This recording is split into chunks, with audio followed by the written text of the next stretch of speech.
This is a message for Iran and Iranians.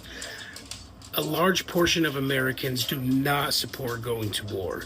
This administration is crazy. It is out of control.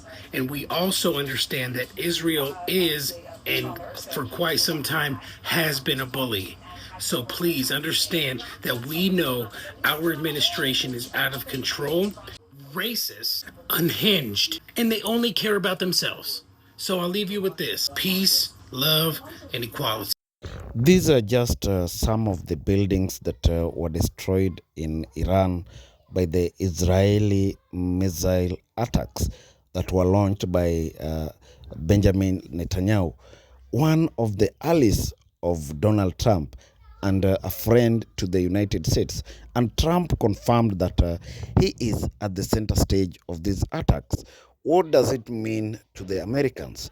That is what we want to bring to, in this video today, because I've come across the views of these Latinos who thinks that they are not part and parcel of these massive destructions that have left a number of buildings destroyed, vehicles shuttered down, and more lives being on a dead end. So this is something that has not augured well, and Trump is caught at the center stage of all this because of the support he has given to the people of Israel, and how he talks about these attacks and the missiles that are being launched on Iran.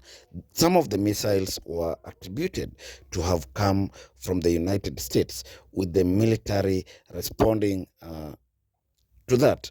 Now, Netanyahu is not giving up, and he still insists that he will fight on and ensure that the Islamic regime, as he calls it, of Iran is shattered and never comes up again to face the Israeli, who consider themselves as lions. So today I'm bringing these reactions of Latino Americans who have to say something on these attacks, because they feel that if retaliations would happen, Iran will hit the United States, and they are requesting that they should not be targeted. So they have come with the hashtags "I stand with Iran," whereby they want to stand and defend the people of Iran. Let's watch. Hello, another message to Iran from I Rambunctious Gus, the gay from San Diego that doesn't have a naval base here. Who you want to go for again is Donald Trump. He does not represent us. So yeah, he lives in not in Miami. He lives in West Palm Beach, and he has a big hotel in New York City. So I'm just giving you guys vital information. Stay away from California. Try to avoid Miami because I have a lot of friends down there. But yeah. So Iran, as a background, is the only government in West Asia that has said no to imperialism and still stands.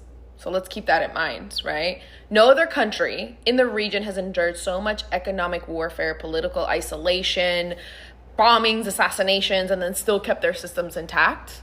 Others have gotten toppled, bought out, turned into client states, but Iran has resisted decade after decade. They've been sanctioned, embargoed, starved, and then somehow they still built alliances to defend their sovereignty. And then on top of that, supported anti-colonial movements from Palestine to Lebanon and beyond. And so as an Iranian myself, let me be clear. We do not accept the regime in place. We've been fighting for our rights and our freedom and a better future.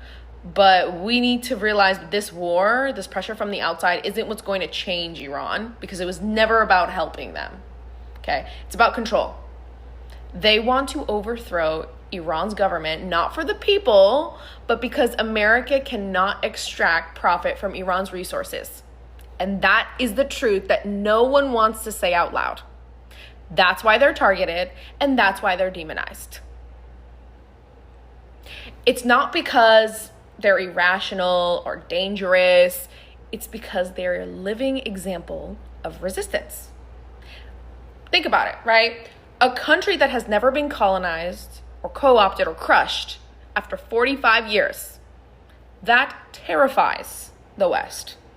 Because think about it, right? If Iran can survive without being owned, what's stopping other countries to follow suit? Iran's resistance isn't just national, it's symbolic, and it proves that a state can defy an empire and still stand on its own. Iran is not the enemy of peace. Iran is the enemy of imperial domination. The people cheering for Israel to continue, people in Iran, you guys need to reevaluate, because you're cheering the deaths of Iranians. And if you think that this is going to bring, positive change for Iran, it won't. Okay, this is not going to do what you think it will. You're basically saying that you're willing to sacrifice our family members, many of us who still have our families over there. You're willing to sacrifice them for a tiny, minuscule chance that maybe the Islamic Republic will weaken. And you think that if it weakens, that the people who take over will be Iranians? No! The people who take over will be in the West. That's who's going to take over. You think that creating some power vacuum right now is going to help Iranians take power? It won't. And you're also going to get them killed in the process. We are not your enemy. We are just not your enemy. I myself am half Iranian. My great-grandfather was born and raised in Tehran. He had to flee Tehran to Israel when the new regime took over. Until his last breath, my great-grandfather prayed for better days for Iran. His wish was to go back there one day and visit, which never happened. We are not your enemies. We love you. We pray for you.